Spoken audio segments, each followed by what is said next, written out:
I'd like to recognize the ranking member of the committee, Mr. DeFazio, for an opening statement. Thank you, Mr. Chairman. Let's dial back to 2005. A Norfolk Southern freight train transporting chlorine in Graniteville, South Carolina, diverted onto an adjacent track where it hit a parked train next to a textile manufacturing plant. 9 people were killed, 6 workers at the plant, 500 people were injured, 5,400 evacuated. This was preventable with PTC. This committee held a hearing on this crash in 2007, just prior to passing a bipartisan bill, 2008, 10 years ago, to mandate PTC implementation. Graniteville is eerily similar to the one that just occurred in Case, South Carolina. Switch left in the wrong position. Train diverted onto the wrong track, hit a parked CSX train. Again, no signals indicating the switch position was open.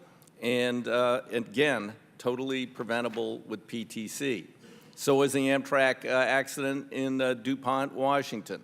We had PTC on the train, on the track, but it wasn't yet operable. I've introduced legislation that will say that no new section of track can be utilized by Amtrak until the PTC is operable. That's, after the fact, unfortunately. That, again, totally preventable.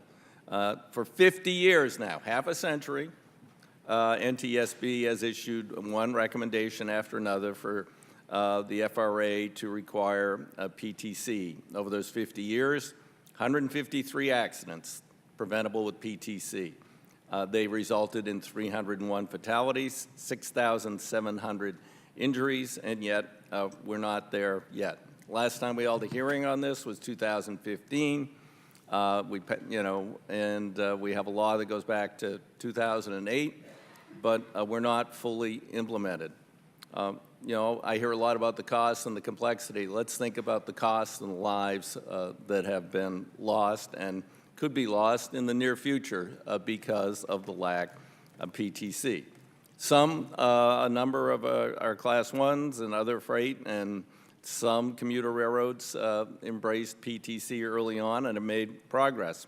And I congratulate those who are going to make the deadline. Others are close. Some aren't very far along. In fact, some of the commuter railroads, in fact, I understand New Jersey hasn't even started, that they won't qualify under any conditions, even with the most lax administrator in history. We don't have an administrator to meet the minimum requirements to get an extension beyond 2018.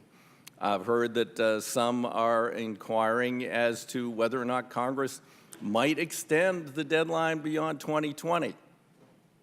We're going to kill more people because you're not doing your job? No. We are not going to extend PTC again if I have anything to say about it. Yeah, it's complicated, but I mean, again, 50 years ago, this is when it was first recommended. A year later, we landed a man on the moon. We, look at where we are now with all sorts of advances in technology, and yet we don't have PTC. I have recommended to the administration that they include grant funding in their infrastructure plan to help some of the commuter railroads and others who are nonprofits having problems meeting these deadlines. Of course, there has been no allocations and no action. I don't know also how we can get a budget out of the administration where it actually cuts funding for FRA's oversight and enforcement of PTC by 50%. 50% cut.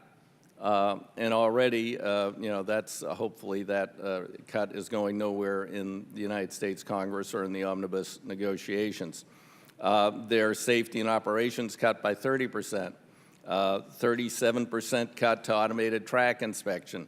It doesn't seem that this administration is serious about safety, despite the lives lost recently. I hope this committee today in this hearing and with these witnesses can refocus the urgency of this matter, focus the administration on this, and hopefully we will see full implementation by the end of 2018. With that, I yield back the balance of my time.